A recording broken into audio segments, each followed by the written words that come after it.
Hi dear Virgos, welcome to my YouTube channel, and in this video I'm going to talk about the transits that we have in the month of August. It looks like we have quite a busy month ahead of us. There's lots going on, so let's see.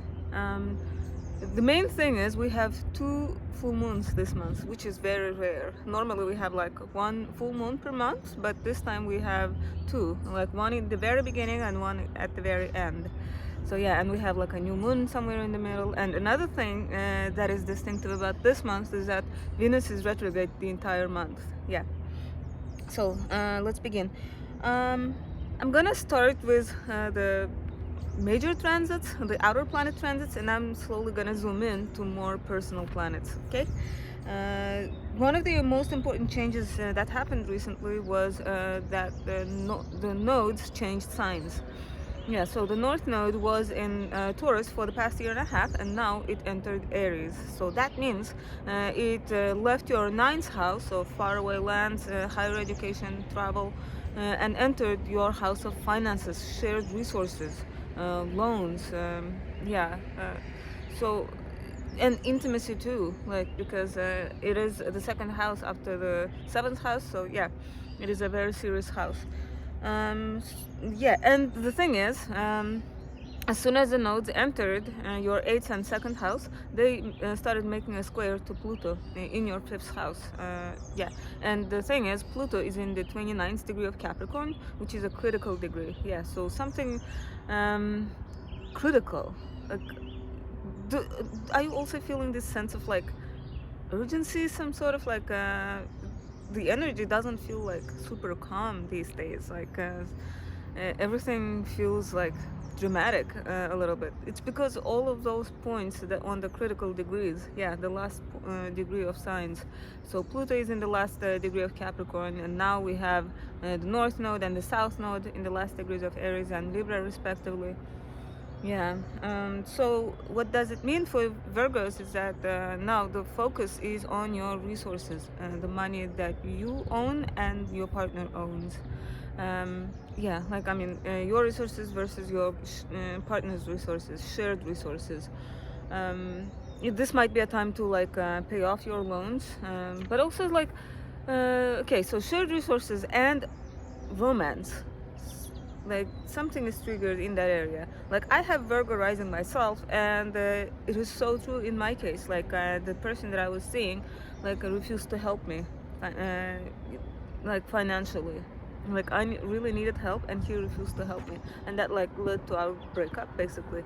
Because why spend time with someone if they cannot help you? Like I don't know, some might disagree, but like I personally cannot be with someone who refuses to help. So yeah, that's how the notes have been playing out for me. Anyway, next, Neptune is retrograding the entire month, and for Virgos, Neptune has been in your house of relationships for over a decade. Yeah, it's been in there for 12 years, since 2011. Yeah, and to be honest, I hate it. Like I have Virgo rising, and Neptune has been in my seventh house of relationships throughout my 20s. I haven't had a normal relationship because Neptune just makes things very foggy, very nebulous. The guys I seem to attract, they don't know how to commit. They're like, oh, I'm not sure. There's always some reason, and it's like, why? Like, why is Neptune so bad to us? Like, they say, oh, it's unconditional love. No, I have not seen unconditional love. So, yeah, like, I personally cannot wait for Neptune to leave our seventh house. I don't know how about other Virgos, but I know plenty of Virgos who are also struggling in the relationship area. So, I guess we can blame that cursed Pluto in the fifth house and Neptune in the seventh house. Yeah, like I'm so tired of those two planets in our relationship houses. Like so Pluto should leave that place finally, like next year, and Neptune is still gonna mess things up in our relationship area for a couple more years, and then it's gonna live forever. Yeah. Next, Uranus has been shaking things up in our ninth house since 2019. Yeah, and it still has a couple more years in there. I think it's gonna leave in 2025. Yeah, and then it's gonna enter our career house, which would be interesting. I look forward to that. But for now, Uranus is giving us surprises in the area of like faraway travels, higher education, philosophy, like what else? Beliefs, dealing with foreigners. Yeah. For me personally, the way it like manifested itself was that I changed my major. Like I studied completely a different topic, like in my bachelor's program, and now in grad school. I just graduated from grad school. I studied completely different thing. Like it was not related to my bachelor's. Yeah. So Uranus does that. It can change plans. So those Virgos who are still thinking of like going to grad school, you might change your major. Like study completely a completely different topic. Yeah, and another thing is Jupiter is also in the ninth house until next May. This is good, like it's expanding, and Jupiter is in its own house, so it is giving us like a dose of luck in there. Yeah, so it's a good time to travel, deal with everything foreign. Okay. Next. Now I'm gonna start with like the inner planet transit. I mentioned all the outer planets. So on the very first day of August, we have full moon in Aquarius on the ninth degree of Aquarius. So those Virgos who have their rising signs or moon signs around that degree, you are going to feel this full moon. But for others, it's going to be about their career. Not career, work. Okay, everyday work, routine, health, pets. Yeah, because the full moon is in our sixth house, and then the sun is in our 12th house, the isolated house. So yeah, the area of our life where we rest, and then the area where we work, those two areas are lit up, like asking us to pay attention, so to speak. Yeah, and the luminaries in this full moon make a T-square to Jupiter in the ninth house. Yeah, so it has to do with like work, rest, and then like foreign things. In my case, like I can see what that makes, what that means.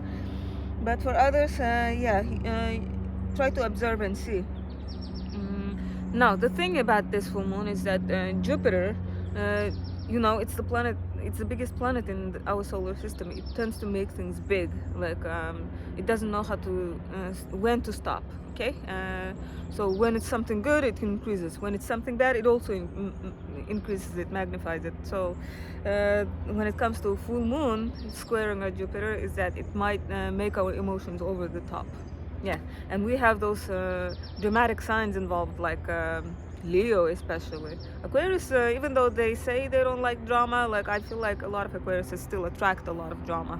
Yeah, fixed signs tend to attract drama because they refuse to bulge. Yeah, and that is what causes drama. Yeah. So beware of like over the top emotions around this full moon. Like be patient with yourself and with others. The effect is gonna last for like 4 days plus or minus. Okay. So make sure you get enough rest. Sometimes the full moon can make us a bit of an insomniac. It might be a little hard to sleep. Yeah. So keep that in mind. Another thing about this full moon is that it is loosely conjunct Pluto in Capricorn. They're like 11 degrees away from each other, but still it is still close enough to be considered a conjunction. And then after that, like we also have like Mercury and Mars in Virgo, like making an opposition to Saturn in Pisces. Now, this can make us pessimistic, so do be careful because Mercury is thoughts. Mars is aggression, so it can make our thoughts like aggressive, like angry a little bit, and that opposition to Saturn gives it like a tinge of pessimism too. So you'll be like aggressively pessimistic in thoughts. So watch out, okay? Like please remember that this is temporary. Like this will pass in a few days, okay? After August 1st. So after that full moon, we don't have much going on until like August 8th. That's when the last quarter moon happens in Taurus. Now, the reason why I mention the last quarter moon is that it starts the week before the new moon. That means not a lot is going to happen in that week. It is a good time to sort of like wrap things up. That started with the previous new moon in Cancer in July. Yeah, so wrap those things up, finish those up. And another thing you can do is prepare stuff for the next new moon. Yeah, I'm gonna give you an example. A few weeks ago, like during the last quarter moon week, like the week before the new moon, I started collecting documents for some important application, and then I started filling out the application as well, and I mailed them 2 days before the new moon, and so by the time the new moon occurred, they received my mail and my application. Like, so does that make sense? That is what you can do after August 8th until August 16th. Yeah, so let yourself rest. Don't try wasting energy trying to start new things. Not much is gonna happen when before the new moon. So yeah.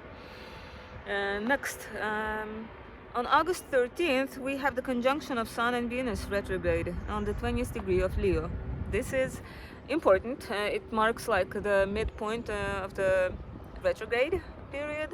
Yeah, and so those Virgos who have planets around that degree, you're gonna feel it the most, obviously. Like those of you who have your rising sign around the 20th degree of Leo, or your Venus sign, your Mercury sign, then yes, this is important. But otherwise, this is happening in your 12th house. It's a house of secrets. It's like a very hidden house. It's like our subconscious, okay? We don't know what's going on in our subconscious, right? Yeah, it's like that's why it is also considered the house of dreams. Yeah, and so this conjunction of Venus and Sun in the retrograde phase is that normally Venus and Sun conjunction happens like when Venus is on the other side of the Sun. But this time it is between the Earth and the Sun. So this is important. It means Venus is closest to Earth at this period. So we get those rays from Venus like unfiltered. Yeah, so it is a good time to contemplate on our Venus values, like our finances, our love relationships. I mean, whether you realize it or not, you are probably going to come to some clarity, some sort of understanding, yeah, without even trying, and you might not even notice it. But yeah, so also this conjunction marks the start of a new phase in Venus cycle. So for the past 9 months, I believe, Venus was in the evening star phase. That means we could see her after the sunset in the evening sky. But now she's gonna emerge as a morning star. She will be reborn. So when she's a morning star, we can see her right before the sunrise in the very early morning. Okay. So for the next 9 months, yeah, it's gonna be in the morning star phase. What else was I gonna mention? So it's in your house of secrets. Yeah, Virgos, for a lot of you, some old fling is gonna hit you up and be like, you are the one that got away or something like that. Yes, that happened to me actually. Venus hasn't even started retrograding, and in the shadow period, someone hit me up like from 10 years ago. I was like surprised. I'm like, what is going on? Yeah, so you can expect those sort of zombies. Yeah, love zombies. Because it's the 12th house, so all of those secrets that they kept hidden, they're gonna expose that to us. Yeah, another thing could be like, what secret crush? Maybe you are going to have a secret crush. I don't know. Like that is also possible. That happened with me like 8 years ago when Venus was retrograding in our 12th house last time. Yeah. Okay. Anyway. Next, after this Sun-Venus conjunction, we have a new moon on August 16th. Okay, that new moon is on the 23rd degree of Leo. So Venus is still pretty close to this new moon. So it gives that like a dose of sweetness to this new moon. But despite that good aspect, we have a square. Like luminaries make a square to Uranus. Okay, on the 23rd degree of Taurus. So this is a very tight like square, like it's an exact square. So this is important. And another thing is the luminaries don't make many other aspects besides that conjunction to Venus and square to Uranus. And what else? So that square to Uranus, it can give us some sort of like unpredictableness for the next lunar month. Yeah. I don't think it's gonna be like something earth-shattering, something super bad. No, I think that Venus conjunction is gonna keep things like sweet, so to speak. Also, on that day, there will be a kite aspect on this in the sky involving Mercury and Mars in Virgo, and they will be opposing Neptune in Pisces. Yeah, so there will be this opposition. And another thing is there will be helping. I mean, there will be helping aspects from Uranus and Pluto in Earth signs. Yeah, so the thing about Uranus and Pluto is that they are friends in with Pisces and Virgo.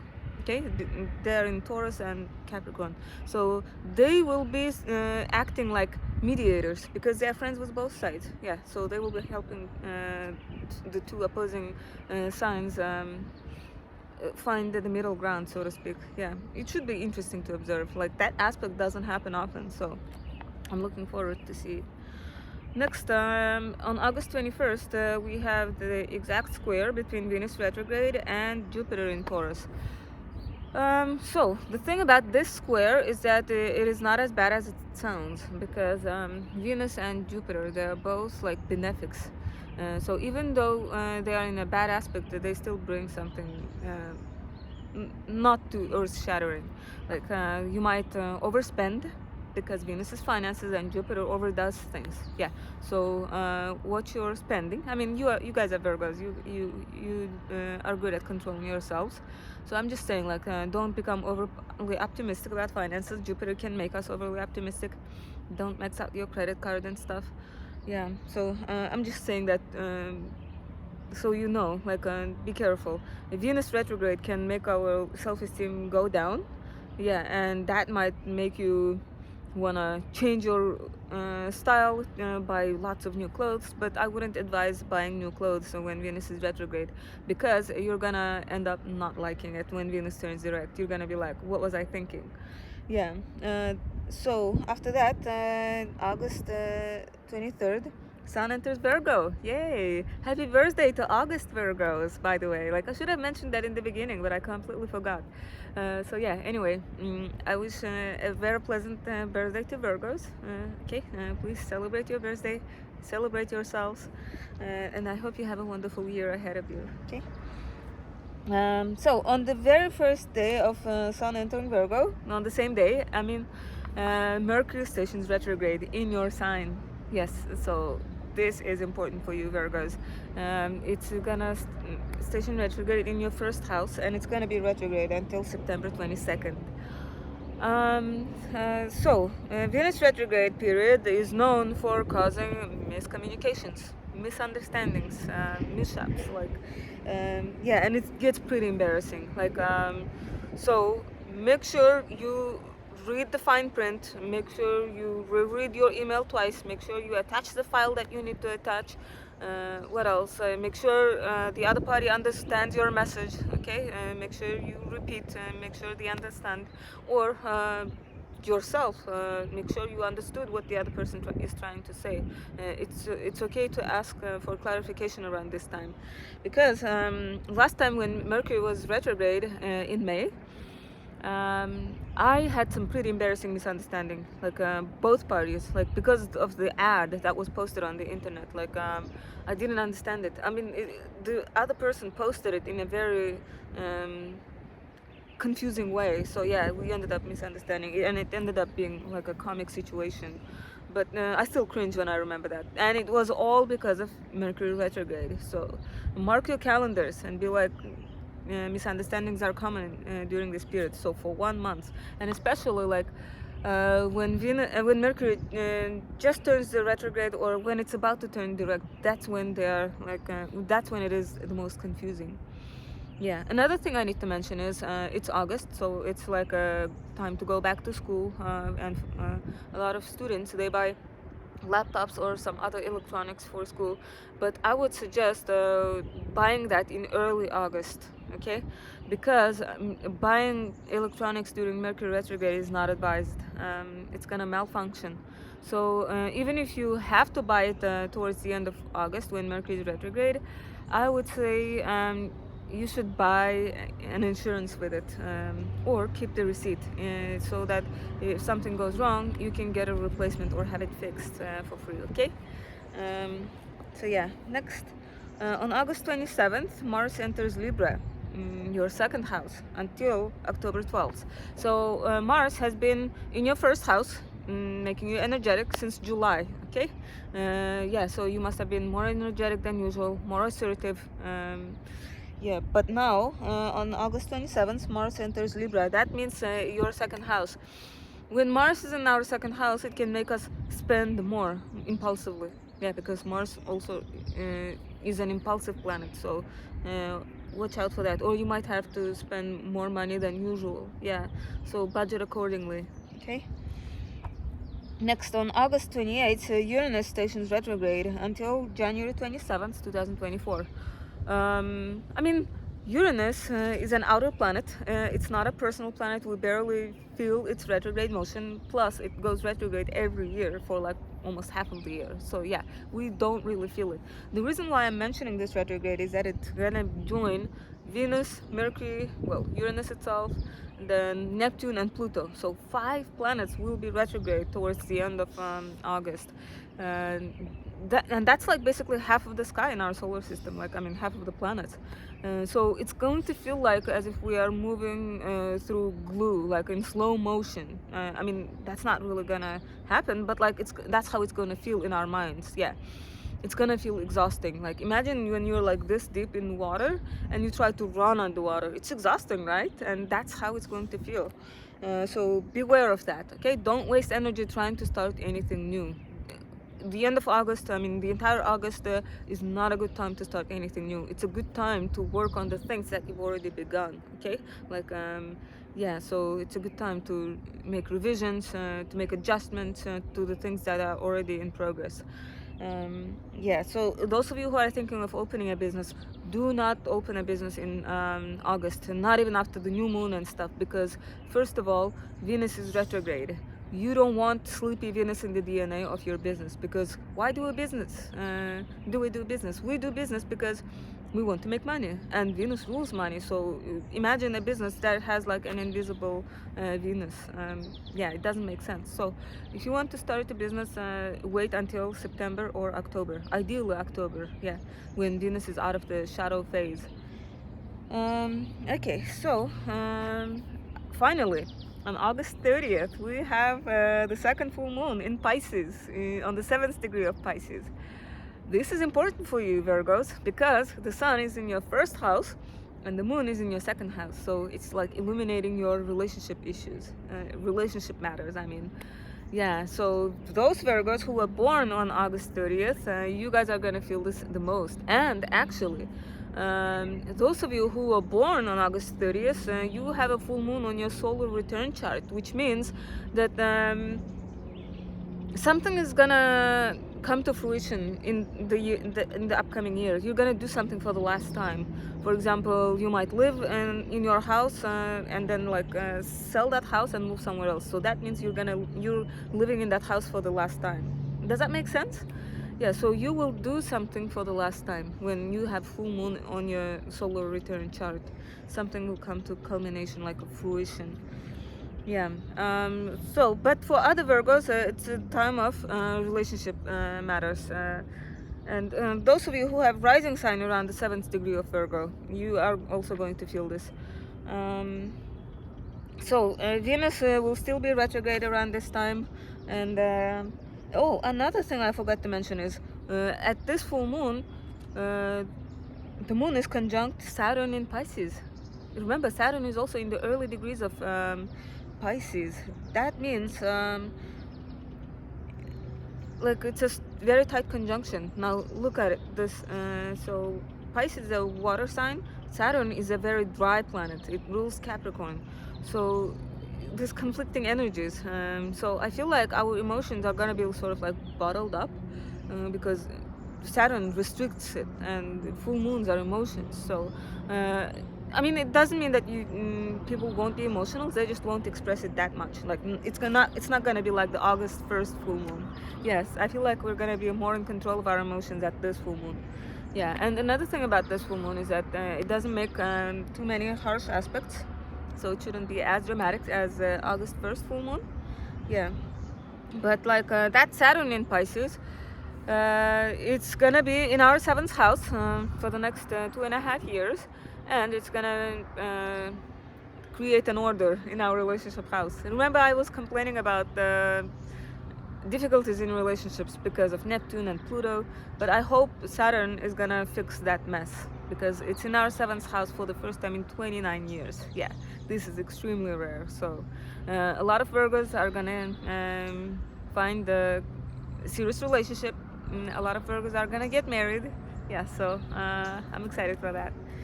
Okay, so Virgos, this is it for August. I hope you enjoyed this video, and if you did, please subscribe, and I'll see you guys in September.